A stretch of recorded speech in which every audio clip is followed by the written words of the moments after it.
Vamos começar olhando aqui na questão do preço do petróleo, tá? O preço do petróleo perto dos $100 por barril levanta questões sobre a destruição da procura ou a diminuição da procura. O que traduzindo essa matéria para vocês entenderem, a gente não ser também muito demorado aqui na nossa explanação.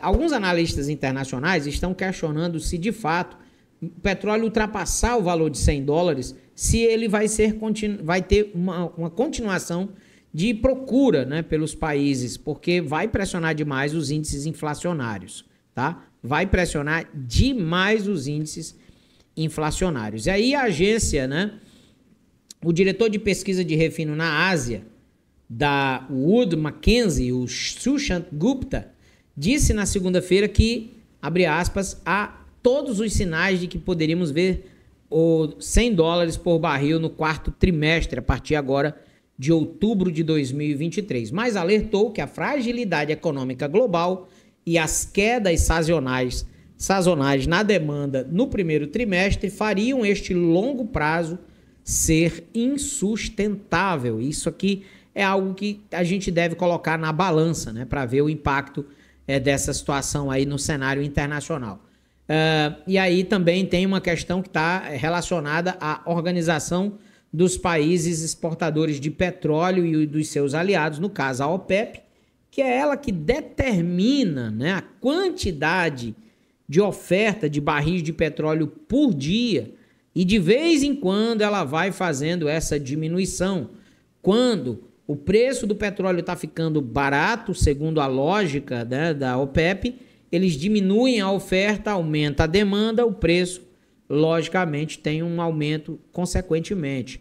E quando o preço começa a ficar muito caro, que chega a causar um risco de um impacto inflacionário global, eles vão lá e diminuem um pouco, né, essa pressão e aumentam a demanda de produção de petróleo por dia. Logicamente, isso dá uma arrefecida aí nas condições de preço do petróleo pelo mundo inteiro. Então, essa balança entre oferta e demanda vai, de fato, definir qual é o caminho que a gente vai encontrar daqui para frente para o preço do petróleo.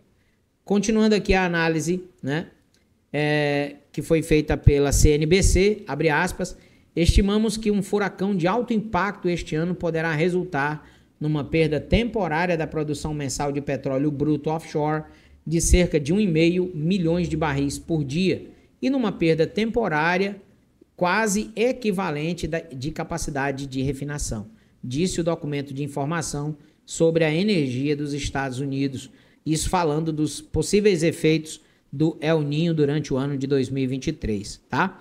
E aí, esses impactos, sejam eles de ordem natural, sejam eles de ordem geoeconômica, sejam eles de ordem geopolítica, como é o caso da pressão aí em relação ao petróleo da Rússia e de toda essa crise que está acontecendo com a própria Ucrânia, né? Toda essa pressão vai impactar nos preços diretamente dos ativos, né? E aqui eu quero já entrar aqui no gráfico do petróleo com vocês para a gente dar uma olhadinha, ver se teve alguma mudança, né, no impacto do preço do petróleo aí nos últimos dias. Vamos dar uma olhada aqui, ó, ele está caindo, né? Deixa eu abrir aqui o gráfico diário. Nesse momento, o petróleo segue buscando uma correção pelo segundo dia consecutivo. Porém, nós ainda não perdemos a zona de suporte do movimento aqui do gráfico diário, tá?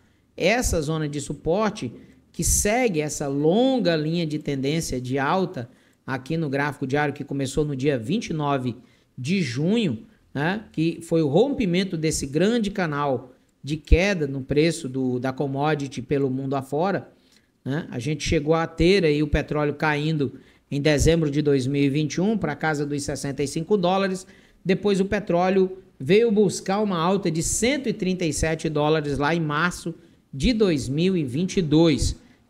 E o preço do petróleo acaba de bater uma região importante, que é a região aí próxima aos $100. Essa zona é uma zona que é importante a gente observar, tá? Até para efeito de entendimento do que pode acontecer aí nos próximos dias. Lembrando que o petróleo rompeu uma xícara dos deuses, eu já venho falando isso há muito tempo aqui no canal, né? Mas quando você pega aí a Fibonacci do movimento inteiro, do fundo até o topo, você percebe, por exemplo, que o petróleo, depois que bateu o fundo, ele volta na zona 0,5 de Fibonacci e agora ele vai tomar uma decisão. Se ele ultrapassar a zona 0,5 de Fibonacci, né, a gente tem a possibilidade do petróleo vir buscar aí o topo de janeiro de 22, a região dos $124 o barril. É uma possibilidade, porém, é uma possibilidade que vai trazer bastante impacto nos preços internacionais. Eu tenho projetado, até pelo rompimento que a gente teve aqui da xícara, né? Da Copper End, a gente teve um rompimento que ocorreu aí nos últimos dias, certo?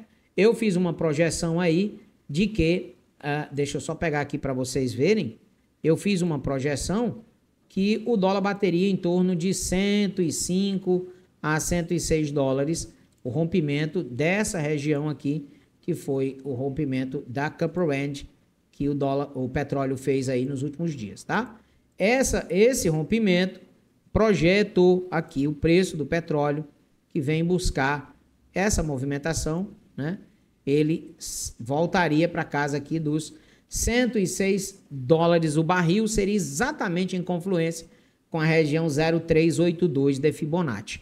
Nós não chegamos lá, chegamos aí 60, 65% mais ou menos do alvo, né? Quase 60% aqui do alvo de rompimento da Copper End, que não foi perdido ainda a linha de tendência de alta, então existe uma possibilidade do dólar continuar o movimento de alta.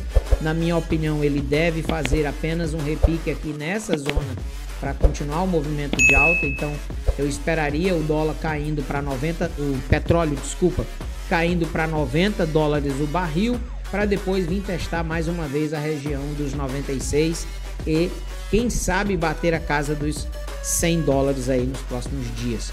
Então é sempre bom a gente ficar de olho nesse cenário aqui, que é um cenário bem complexo para a economia global. Thank God that the brothers on the rise now. Endless celebrations all in my house.